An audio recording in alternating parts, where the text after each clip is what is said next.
শুটকি আমাদের সবারই পছন্দের খাবার, তাই না? আসসালামু আলাইকুম। আপনারা কে কোথা থেকে দেখছেন? আপনারা কেমন আছেন? আলহামদুলিল্লাহ, আমি অনেক ভালো আছি। আজ আমি আপনাদের সাথে শেয়ার করব ছুরি শুটকি দিয়ে আলু দিয়ে ভুনা।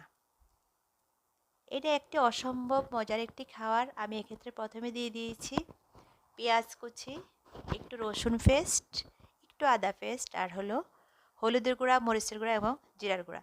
আমি এক্ষেত্রে কিন্তু মরিচের গুঁড়াটা একটু বেশি দিব, কারণ শুটকি একটু জাল জাল হলে কিন্তু বেশি মজা হয়। আমি মশলাটাকে ভালোভাবে কষিয়ে নিলাম, নিয়ে এবার আমি কিন্তু শুটকিটা মিশিয়ে দিই। আমি কিন্তু শুটকিটা প্রথমে গরম পানিতে ভিজিয়ে রেখেছিলাম অনেক টাইম, তারপর সেটা ফুটানো পানি দিয়ে ভালোভাবে ধুয়ে নিয়েছি। শুটকিটাকে কিন্তু সবসময় গরম পানি দিয়ে ভালোভাবে ধুতে হয়। আর ছুরি শুটকিতে একটু শক্ত শুটকি, এটাকে কিন্তু একটু ভিজিয়ে রাখতে হয়। এখন আমি শুটকিটাকে এই মশলার সাথে ভালোভাবে কষাবো, একদম যেন এখানে সিদ্ধ হয়ে যায় ভালোভাবে, এবং রান্না এখানে কিন্তু অনেকটা হয়ে যাবে। তারপর কিন্তু আলু দিয়ে বেশিক্ষণ সিদ্ধ করবো না, কারণ আমরা আলুগুলোকে ভেঙে ফেলবো না। আলু ভেঙে গেলে কিন্তু আর এই খাওয়াটা টেস্ট থাকবে না, নরম হবে কিন্তু ভাঙবে না। আমার এই যে শুটকি ভুনাটা সিদ্ধটা কিন্তু অনেকটা হয়ে গেছে, এবং কষানোটাও হয়ে গেছে। এই যে কিন্তু একদম তেল উঠে গেছে। এবার আমি সেই কুচি করা আলুগুলোকে দিয়ে দিলাম। এবার আলুর সাথে আমি শুটকিগুলোকে ভালোভাবে কষাবো, তার সাথে দিয়ে দিলাম রসুনের কোষগুলো, দিয়ে দিলাম গোটা গোটা রসুন দিয়ে দিব। এই কিন্তু এই পিস পিস রসুনগুলো পরে কিন্তু খেতে যখন নরম হয়ে যায়, ভাঙবে না কিন্তু নরম হবে।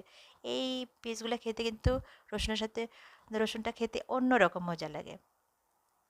দিয়ে দিলাম কিছু কাঁচামরিচ, দিয়ে আমি একটু কষিয়ে তার সাথে সামান্য পরিমাণ পানি দিব। পানি কিন্তু খুব বেশি দিব না, কিন্তু আমার রান্না অনেকটা হয়ে গেছে। জাস্ট আলুটা সিদ্ধ হওয়ার জন্য একটু পানি দিব। এই পানিটা শুকিয়ে গেলে কিন্তু আমার রান্নাটা ফাইনালি হয়ে যাবে। আমরা যখন মাছ মাংস খাই, খেতে খেতে কিন্তু আমরা অনেক সময় বোর হয়ে যাই। তখন আমরা কী করি, কী খেতে ভালো লাগবে, তখন একটু শুটকি করে নেই কিন্তু আমরা। এইভাবে যদি আলু দিয়ে একবার শুটকিটা করে দেখেন, আমার বিশ্বাস আপনাদেরও আমার মতো এইভাবে ভালো লাগবে। এভাবে রান্না করে দেখবেন। এভাবে রান্না করলে অনেক বেশি মজা হয় শুটকি ভুনাটা। আলু আমরা খালি ভুনাও করা যায়, কিন্তু আলু দিয়ে ভুনার টেস্টটা কিন্তু অন্যরকম হয়। এইভাবে একবার ভুনা করে দেখবেন, আপনারা আমার মতো অনেক বেশি মজা পাবেন। এভাবে রান্না করতে হবে। শুটকি ভুনা আসলে আমরা সবাই খুব এনজয় করে খাই, যদি রান্নাটা ভালো হয়। আমার ঝোলগুলো সম্পূর্ণ শুকিয়ে গেছে। এই যে আমি একটু তেল ওঠা পর্যন্ত অপেক্ষা করব। একদম ফাইনালি ঝোল পুরোটা টেনে ফেলতে হবে। ঝোল কিন্তু থাকলে এটা আর খেতে ভালো লাগবে না। এই যে আমার আলুগুলো